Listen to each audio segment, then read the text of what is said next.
A ruthless CEO was moments from death, and the only person who stopped to save him was the homeless man he had walked past every single morning for 6 days without once looking down. Nobody notices a man dying on the pavement outside a 50-story building. That is the first and most important thing you need to understand about this story, not the DNA, not the inheritance, not the buried documents in a law firm's basement archive. The first thing is this: when Marcus Holt collapsed on the steps of Holt Tower at 7:43 on a Tuesday morning in March, 41 people walked past him. 41. Some glanced. One woman slowed, looked, and then looked at her phone instead, perhaps reassuring herself that someone else would handle it, that the world had a system, that a man in a $3,000 suit crumpled against a marble step was not technically her problem. The 42nd person did not walk past. His name was Joseph Adami, and he had been sitting against the low wall of the building's south entrance for 6 days. Not because he particularly liked the location.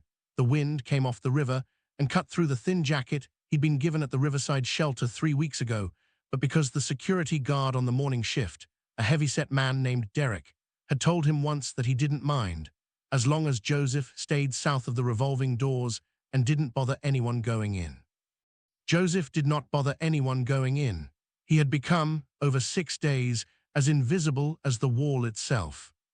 He was eating the second half of a bread roll he'd saved from the previous evening when he saw the man in the grey suit stagger. Most people stagger and recover. This man did not recover.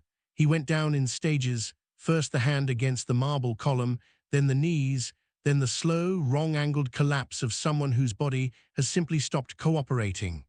Joseph was on his feet before the man hit the ground. "Hey," he was beside him in seconds, kneeling on cold stone. "Hey, can you hear me?" The man's eyes were half open, unfocused. His face was the particular grey that Joseph recognized from a long time ago, from a different life, from a hospital ward where he had once spent 6 months learning things he'd never expected to need. "Someone call an ambulance," Joseph shouted over his shoulder at no one and everyone, at the passing river of overcoats and briefcases. "Right now, call an ambulance. This man is in cardiac arrest." 2 people stopped. One already had his phone out. Joseph pressed 2 fingers to the man's neck. Faint, irregular. He tilted the jaw, checked the airway, positioned his hands on the sternum with the practiced geometry of someone who had done this before, in a different context, in a different world. He began compressions. 30 compressions, 2 breaths, 30 compressions, 2 breaths. He counted in his head the way his instructor had taught him years ago, not rushed, not panicked, just steady, because panic helps no one and rhythm saves lives. The man's eyelids flickered. Joseph kept going. It was in the 3rd cycle, somewhere between the 20th and 25th compression, that the man's eyes opened, not fully, not with recognition, but with that desperate animal awareness of someone surfacing from a very deep place, and Joseph looked into them. He stopped breathing. Not the patient, Joseph. Those eyes, dark brown, wide-set, with a small scar cutting through the left brow, were familiar in a way that went past recognition into something older, something that lived in the body rather than the mind. Like a song you haven't heard in 30 years and can still sing every word of. He knew that face. He knew it the way you know your own face. He knew it from a photograph he no longer had, in a house he no longer lived in, from a life that had been taken from him so methodically and so completely that some mornings he woke up unsure it had ever been real. "Marcus," he said, without meaning to. The man could not respond. His eyes closed again. Joseph kept going. 30 compressions, 2 breaths. Steady, 30 compressions, 2 breaths. The ambulance arrived in 4 minutes and 11 seconds. It felt like a year. The paramedics moved with the organized urgency of people who have learned to feel nothing while doing everything. They took over from Joseph with brisk professionalism, assessed, defibrillated once, got a reading, loaded the stretcher. One of them looked at Joseph, at his jacket, at the bread roll still sitting against the wall, at the thin blanket folded beside his backpack, and said, "You did CPR." "Yes," Joseph said. "Good CPR," the paramedic said, "just that." Then he climbed into the ambulance. The doors closed. Joseph stood on the pavement and watched the ambulance pull into traffic, lights going, sound fading. Around him, the morning had resumed. People were walking again.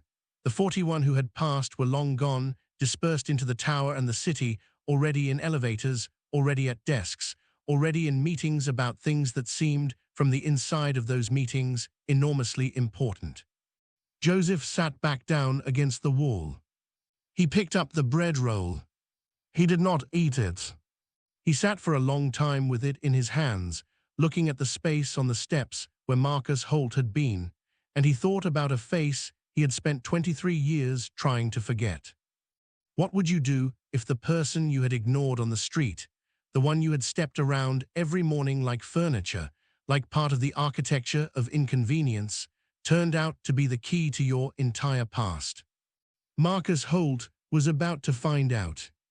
Marcus Holt woke up in a private room at Meridian Medical Center on the afternoon of the same Tuesday, to the sound of a monitor, the smell of antiseptic, and his assistant Priya's face, which was doing an impressive job of looking composed while clearly being neither.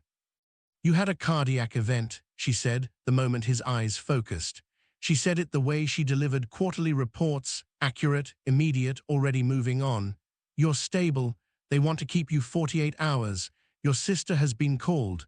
The board has been informed that you have a medical." "Priya," Marcus said. His voice came out wrong, thin, scraped. "Yes." "Stop talking for 1 minute." She stopped. He looked at the ceiling. He was 51 years old and had not, in those 51 years, allowed himself to be horizontal in the middle of a Tuesday afternoon. His body felt like it had been taken apart and reassembled slightly incorrectly. There was a bruise on his sternum that puzzled him until the doctor came in and explained, with clinical matter-of-factness, that the man who had performed CPR on him for nearly 4 minutes had, in all probability, kept him alive. "What man?" Marcus said. "A bystander. He was outside the building. He knew what he was doing. Our team said the compressions were textbook." "I'd like to thank him." "We don't have his details. He didn't stay." The doctor made a note. "Now we need to discuss blood type. You'll need a transfusion tonight, and your records from your primary physician list you as AB negative, which is rare. We are cross-matching now, but in the meantime." He kept talking. Marcus nodded at appropriate intervals and thought about a man he hadn't seen and couldn't thank and couldn't identify, who had knelt on a cold pavement and pushed life back into his chest, and felt something unfamiliar shift behind his ribs. He was not sure, at first, what to call it. He had spent so long keeping things behind his ribs that the sensation of something moving there was almost alarming. It might have been gratitude. He was not very practiced at gratitude. The call came at 9:17 that evening. Dr. Constance Oya, head of hematology, entered Marcus's room with the specific posture of someone who has something to say and is deciding, in real time, how to say it.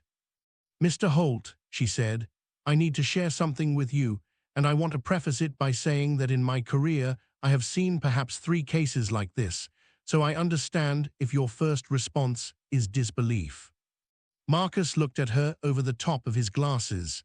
"Dr. Oya, I run a $12 billion company. Disbelief is not in my vocabulary, just say it." She said it. "The blood donor we found, a voluntary walk-in at our blood bank, registered this afternoon, is AB negative like you, but more than that, the preliminary genetic screening we ran as part of our compatibility protocol flagged something significant." She paused. "The donor is not just a blood match. The markers indicate a first-degree biological relationship. Mr. Holt, this donor is almost certainly your sibling."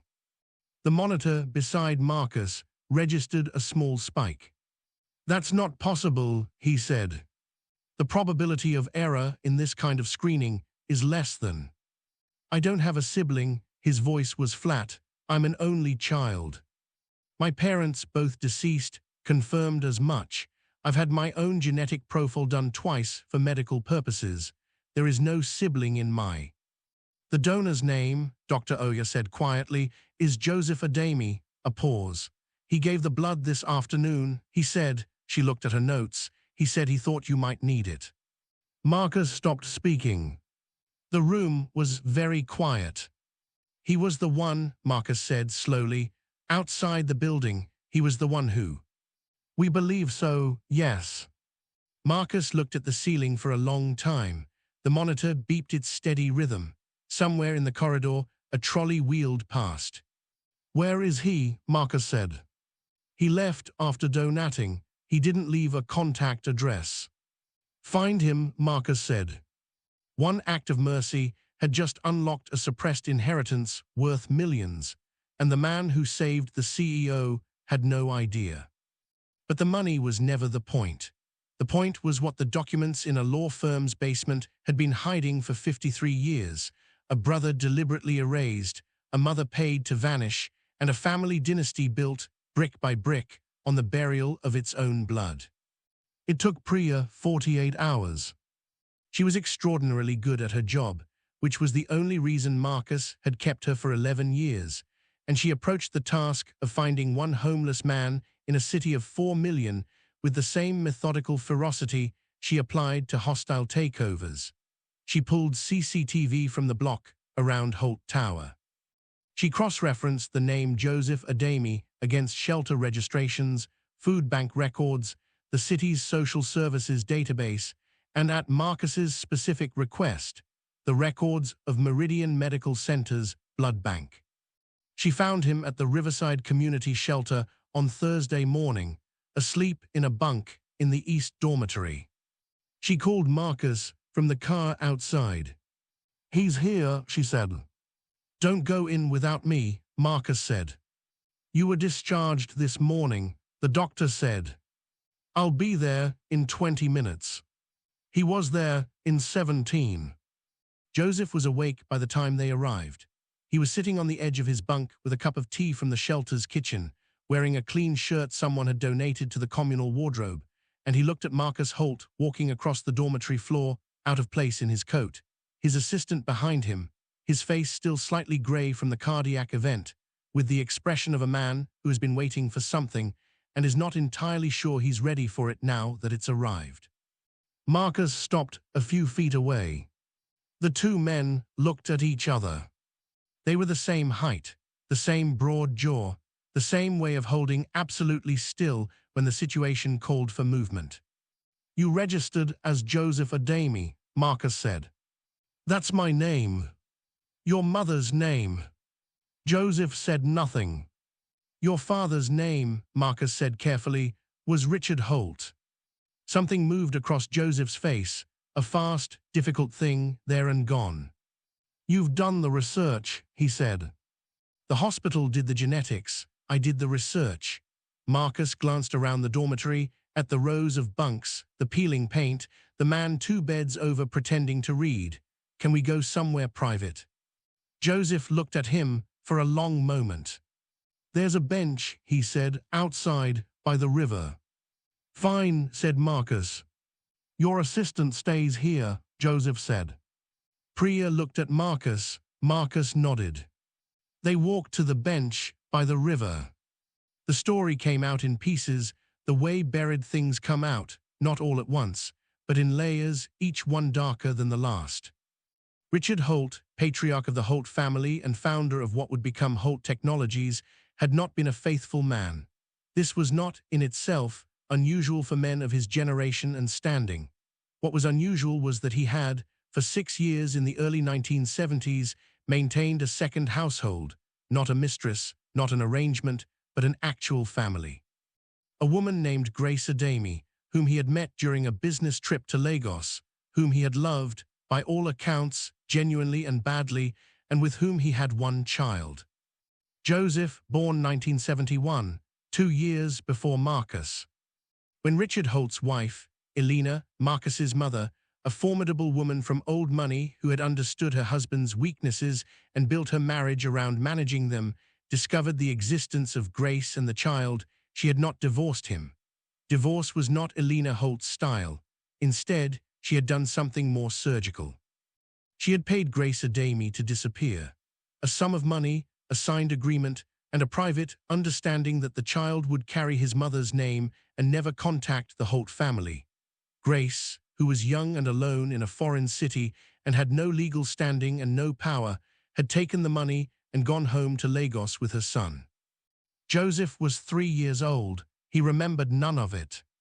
He had grown up in Lagos, knowing his father was an Englishman named Richard who sent money through a solicitor every year until Joseph turned 18 and then stopped. He had a photograph, just one, of a man he didn't know, standing outside a building, squinting against the sun. He had come to England at 25 on a student visa to study medicine. Medicine, Marcus said. I qualified, Joseph said. I practiced for 4 years, pediatrics. Marcus stared at him. You were a doctor. I was a doctor, Joseph said, past tense. What happened? Joseph looked at the river. The water was the color of old pewter in the morning light. That, he said, is a longer conversation. It came out over 2 hours. Joseph had practiced medicine at St. Anselm's Hospital, a mid-sized NHS trust in the north of the city, for 4 years. He had been, by the accounts of colleagues he'd named, and Marcus had quietly had Priya verify, an excellent doctor, dedicated, meticulous, the kind of junior consultant who knew his patients' names and their families' names and always answered his pager. The complaint had come in the 5th year, a patient death, a child 6 years old, sepsis that had progressed too fast, a case that the formal review would later determine was medically unpreventable given the presenting symptoms. Joseph had made the right calls. The review found no fault. But the child's father was a man with connections and a grief that needed a target. He'd hired a lawyer. He'd gone to the press. He'd made the kind of noise that institutions, even when they know they are right, find very difficult to absorb without flinching. The hospital had backed Joseph, but slowly, and in the particular half-committed way of institutions that are primarily concerned with their own reputations. The case had dragged for 18 months. The press coverage had been brutal. The stress had dismantled Joseph's marriage, his housing, his sleep, and ultimately his ability to walk back into a ward and be the doctor he needed to be. He had resigned before the final review cleared him. You resigned before you were cleared, Marcus said. I wasn't able to, Joseph stopped. He looked at his hands. I couldn't do it anymore, not because I doubted myself, because I had given everything I had to that work for years, and when I needed the institution to simply stand behind me, they stood adjacent to me, and that was enough to break it. He said it without self-pity. Just fact, the way Amara in A Different Story had once spoken about invisibility, not a wound, just the shape of what had happened. That was 5 years ago, Joseph continued. I couldn't get back into medicine without going through an extensive reassessment process, which cost money I didn't have. I couldn't get other work. The case had been in the papers. My name came up on searches. Employers made their assumptions. I burned through my savings. I lost the flat. And then, a brief, stripped gesture at the shelter behind them, here.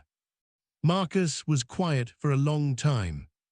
You came back to this city, Marcus said, knowing our father's company was headquartered here. I didn't come back for the company, Joseph said. Then why? Joseph looked at him, because I wanted to see what my father had built, what he had chosen over my mother, over me. He paused. I wasn't going to do anything about it. I didn't want money. He stopped. I wanted to understand what a man trades his child for. Marcus said nothing. And then you collapsed, Joseph said, right in front of me, and I had about 3 seconds to decide. You saved my life, Marcus said. You were dying, Joseph said simply. I'm a doctor. I didn't have a choice. You had a choice, Marcus said. You could have walked past. 41 people walked past. I'm not 41 people, Joseph said. They sat with the river moving in front of them for a while. He had another family, Marcus said finally. He was not talking about the father Joseph had described. He was talking about his own, the one he had grown up inside, the one he had inherited. The one built on a lie whose dimensions he was only now beginning to understand. I knew he wasn't faithful. I didn't know about you." "Would it have changed anything?" Joseph asked, not accusatory, genuinely asking. Marcus thought about it honestly. "I don't know," he said. "I was groomed from about the age of 7 to take over the company. Everything in my upbringing was directed at that. I don't know who I would have been if the information had been different." He paused. "I know who I am now, and who I am now is sitting on a bench next to the man who kept me alive, who turns out to be my brother, who has been sleeping in a shelter 2 miles from my office." His jaw tightened. "And that is not something I am able to simply walk away from." "I don't want charity," Joseph said immediately. "I know. I'm serious, Marcus. I didn't come to you. I wasn't going to come to you. If you're offering money to make yourself feel better about a family history you didn't create." "I'm not offering money," Marcus said. "I'm offering the truth, which is that you were robbed. Not by me, I know that, but by people I loved and inherited from and built a company on top of. And the truth deserves to be acknowledged before anything else happens." He looked at Joseph directly. "You are my brother. That is a fact the genetics have confirmed. I'd like to know what comes next, but I'll take your lead." Joseph looked at him.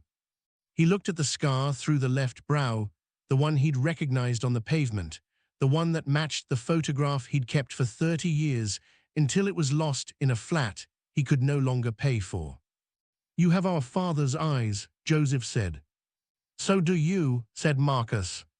What Marcus did not know about himself. Here is what a billionaire looks like when the foundation of everything he has built turns out to be a lie. He sits very still in a law firm he has trusted his whole life and reads documents that prove his entire inheritance was constructed on the deliberate erasure of another human being. And here is what the erased man looks like. He reads the same documents, folds the paper that contains the number that was stolen from him, puts it in his jacket pocket, and says quietly, "Right," because he has survived worse than this, because surviving things is what he does. The archive lived in the basement office of Whitmore and Sons, a law firm that had served the Holt family for 60 years, and whose senior partner, a wiry man in his 70s named Gerald Whitmore, received Marcus and Joseph together with the expression of someone who has been waiting for this particular meeting for a very long time and is not entirely sure whether to be relieved or terrified. "You knew," Marcus said, the moment they sat down. Gerald Whitmore removed his glasses. "Your mother was my client, Marcus. I was bound. You knew there was a son who was paid off and erased from our family history. You kept those documents for decades and said nothing. Your mother was very clear in her instructions." "My mother is dead," Marcus said. "My father is dead, and my brother has been sleeping on a pavement outside my building." He kept his voice level with visible effort. "Open the archive." The archive was 3 boxes of documents. The original agreement signed by Grace Adami in 1974, witnessed by Gerald Whitmore's father. A series of annual bank transfers.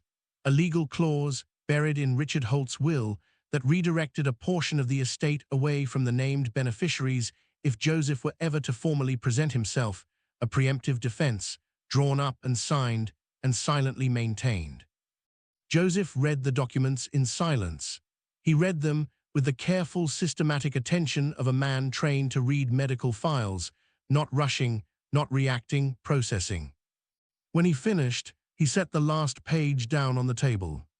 "He knew," Joseph said. "Our father, he knew about that clause, he signed it." "Yes," said Gerald Whitmore. "So the money he sent my mother until I was 18 was the minimum required by the private agreement, not acknowledgement, management." Joseph nodded slowly. Marcus was watching his brother's face, watching the specific and terrible process of a grown man recalibrating his own origin story, replacing the version he had lived with the version that was true. "He sent money," Joseph said, more to himself than anyone. "I used to think that meant something, that it was guilt maybe, or love at a distance." A pause. "It was a payment to stay away, that's all it was." "Joseph," Marcus began. "Don't," Joseph's voice was quiet and completely steady.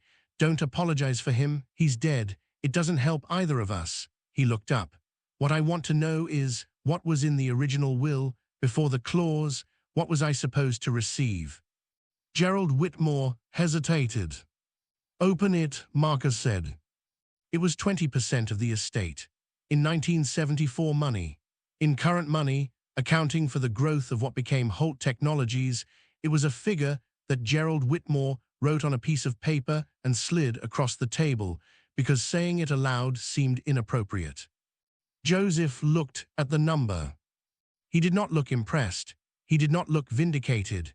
He looked, for one unguarded moment, simply exhausted, the way a person looks when they finally understand the full scale of what was done to them, and the weight of it is enormous. Right, he said.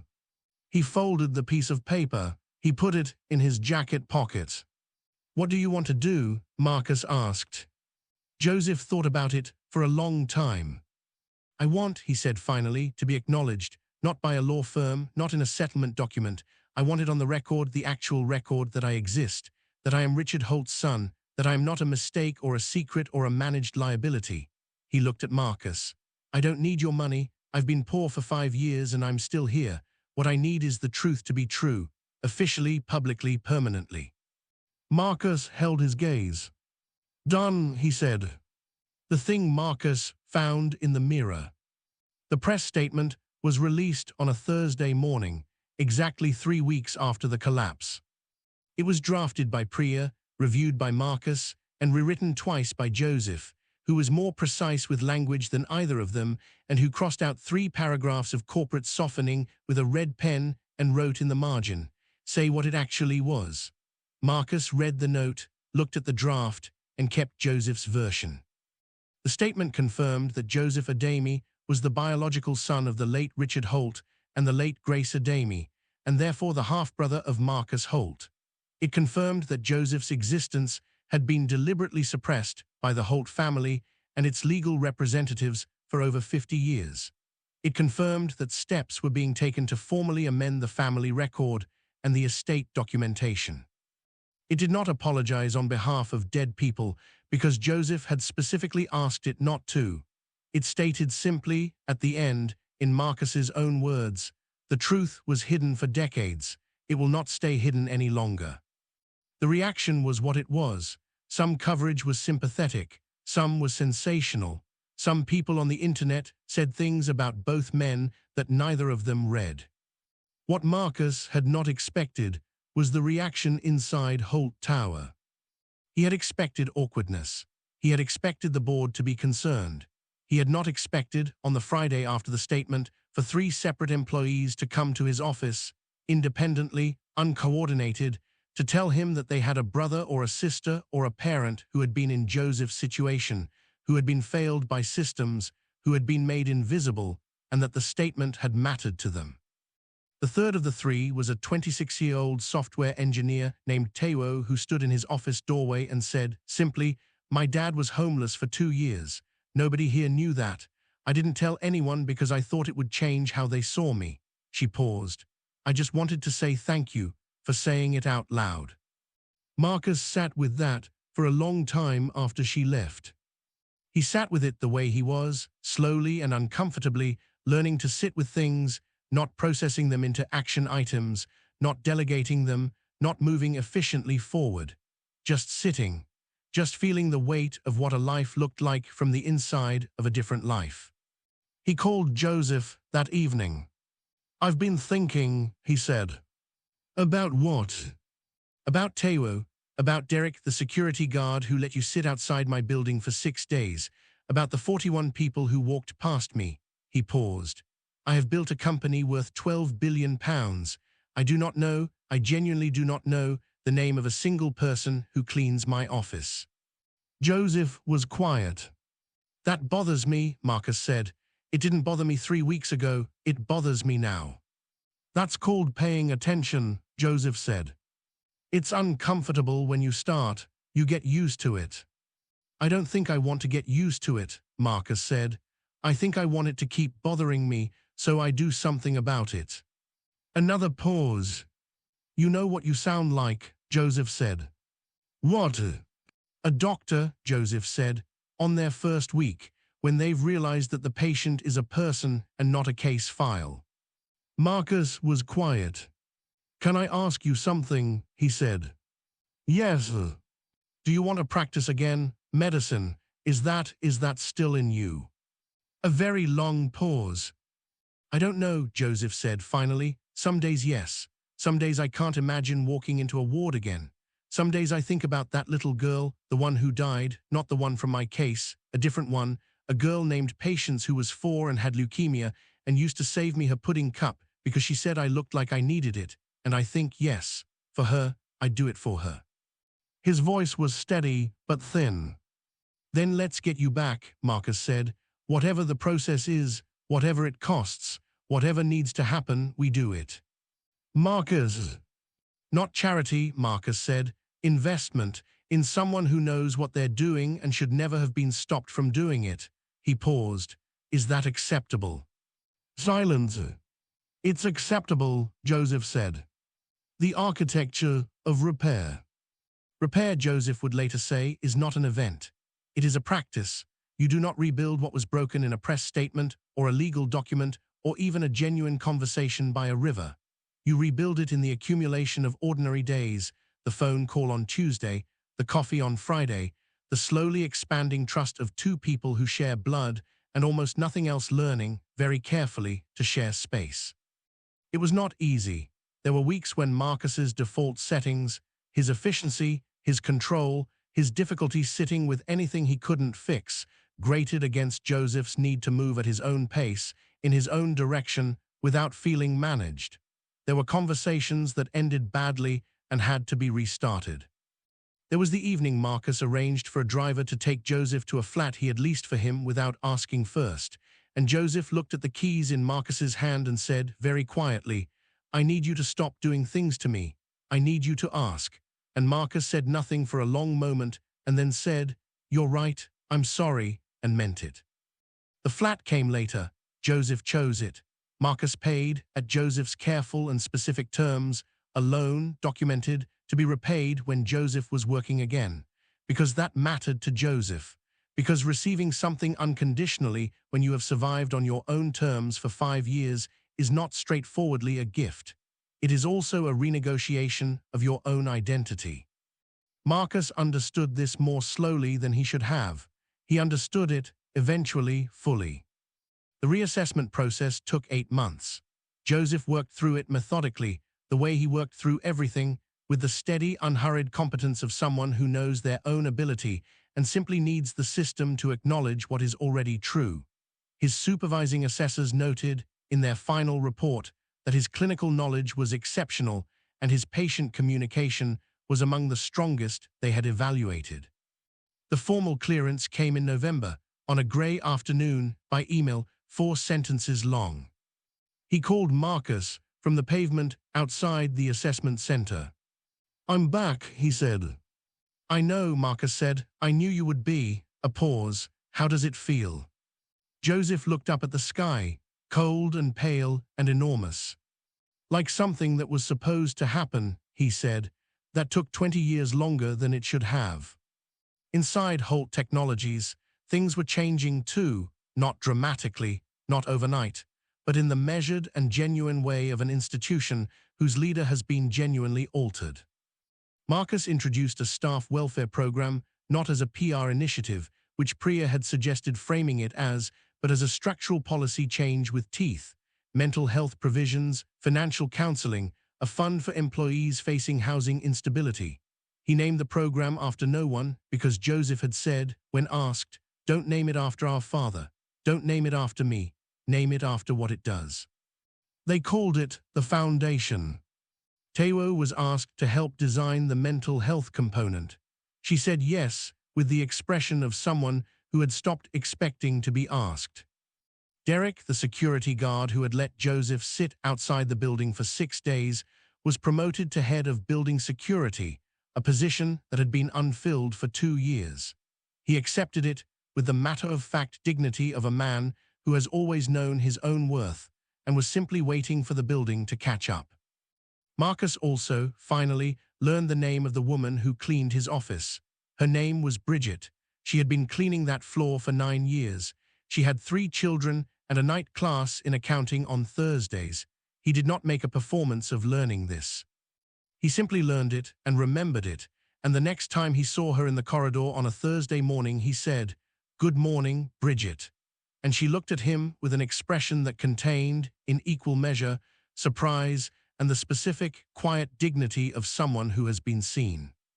It was a small thing. It was not a small thing. Blood and what it means. Is blood truly thicker than water? Or is it too late for redemption when decades of silence have already done their damage? Marcus Holt had spent his entire career answering questions, quarterly earnings, market forecasts, board ultimatums. He had an answer for everything. But standing on the steps of his own building, 1 year after the morning that changed everything, the only answer that mattered had nothing to do with money or genetics or inheritance. It had to do with a man who stopped. On the first anniversary of the collapse, Marcus and Joseph went back to the steps of Holt Tower. Not for any ceremony, not for a photograph or a press moment. Priya had suggested both and been declined. Just the two of them, on a Tuesday morning in March, standing on the steps where one life had nearly ended and one story had begun.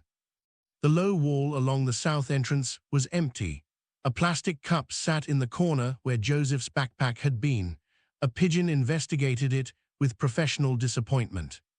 41 people, Joseph said. 41, Marcus said.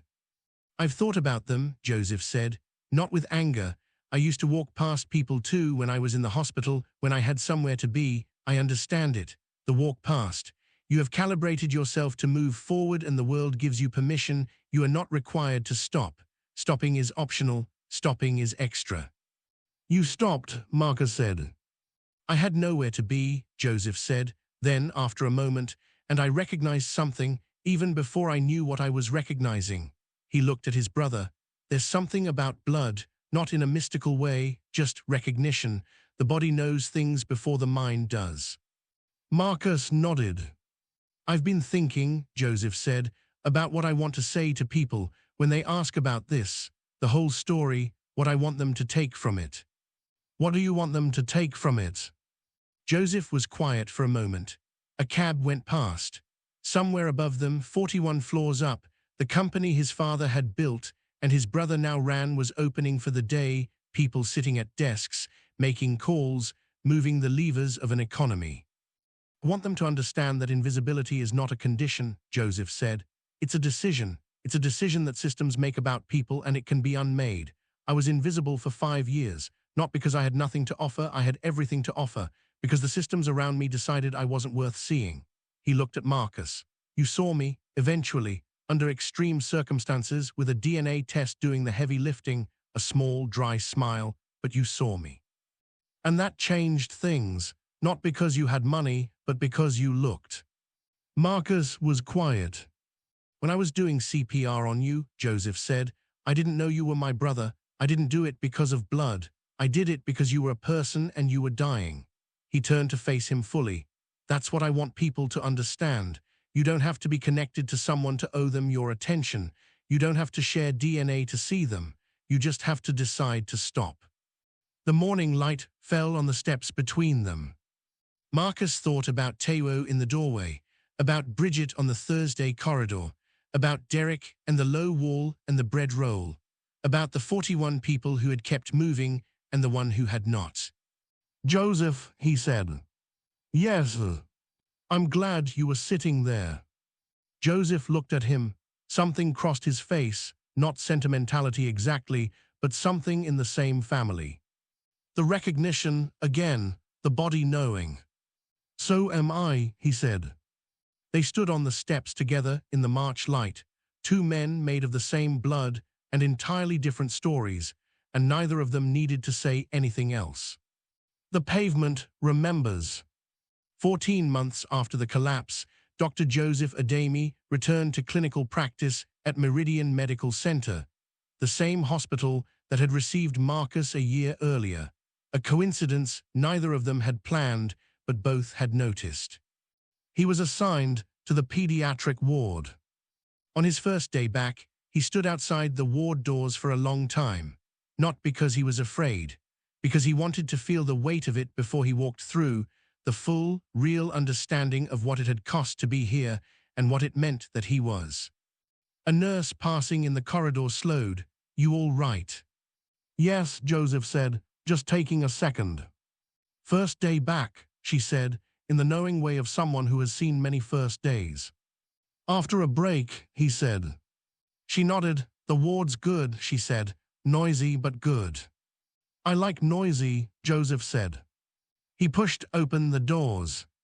The Foundation's first annual report was published 6 months later. It had supported 312 Holt Technologies employees with mental health services, 47 with housing assistance, and 22 with educational funding for evening or part-time courses. Tewo passed her professional certification in organizational psychology. She sent Marcus a message that said simply, "The Foundation paid for the exam fee. I thought you should know what it paid for." He printed it and kept it on his desk, not framed, just there, a piece of paper in the corner of a 50-story view reminding him of the actual size of things. On a Tuesday in June, Tuesdays kept mattering, in this story, a man collapsed outside a shopping center on the other side of the city. A woman stopped. She was 23. She had been walking to work. She had, 6 months earlier, attended a free first aid workshop run by a community initiative that had received funding from a corporate program called the Foundation. She kneeled on cold pavement. She began compressions. The man survived. She never knew his name. He never knew hers. They were strangers connected by nothing except the fact that she had decided, in the 3 seconds it takes to walk past or stop, to stop. Somewhere across the city, Joseph Adami was in a pediatric ward with a 6-year-old patient who was saving him her pudding cup because she said he looked like he needed it. He ate it. He thought it was the best thing he'd ever tasted.